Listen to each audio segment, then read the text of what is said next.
After almost 500 days of Russian-Ukrainian war, we are entering a very excited phase of the conflict, as has already happened in many other wars, the internal split of one of the two factions.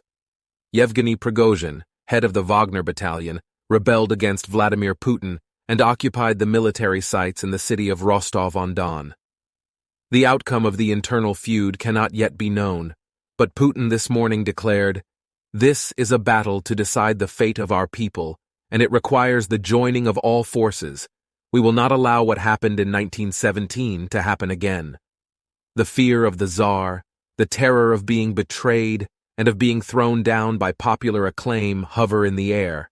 The leader of the Wagner Group denounced the ministry in a video on Telegram of the Russian defense that yesterday it launched missiles against its bases and that it waged war against Ukraine without any reason.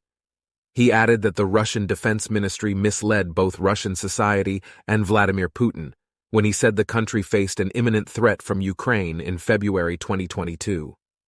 The video lasts 30 minutes, and many things have been said.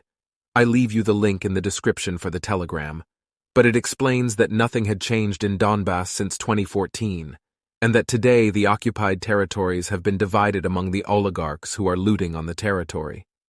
Prigozhin literally said, "Many fighters died, at least 10,000 Russian boys.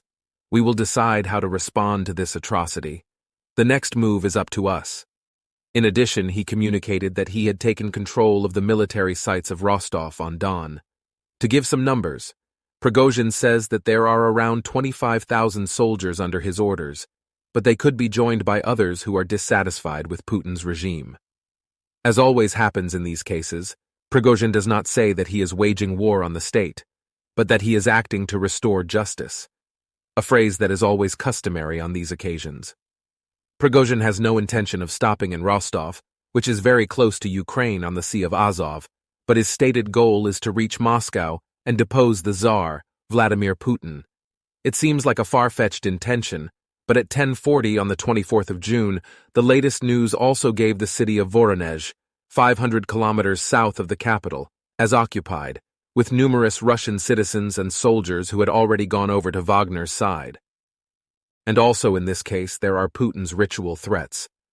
I am addressing those who, through deceit and threats, have been involved in the criminal adventure of the armed revolt.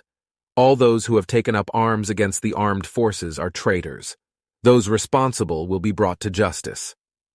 In addition, he reiterated the concept that the war against Ukraine is a war of defense against the Nazi threat, and I'll spare you the usual rhetoric.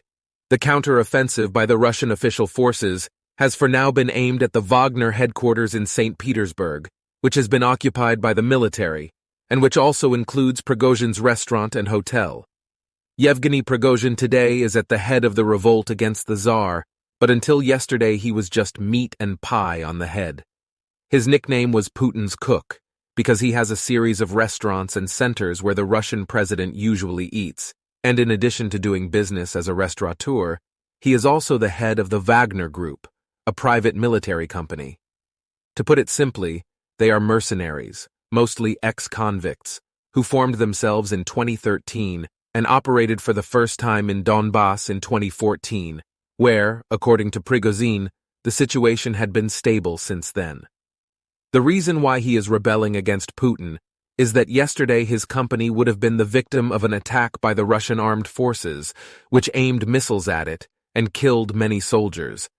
But he explains his rebellion by pointing his finger against Putin, but against the defense minister, Sergei Shoigu. In the coming days, we will find out how this chess match between the leader of the rebel group and the Russian official forces will end. Difficult to make predictions, Prigozhin's group not only has the strength of its soldiers on its side, but also enjoys a significant consensus among the population. And when these conditions are envisaged, history teaches, a revolt can turn into a revolution.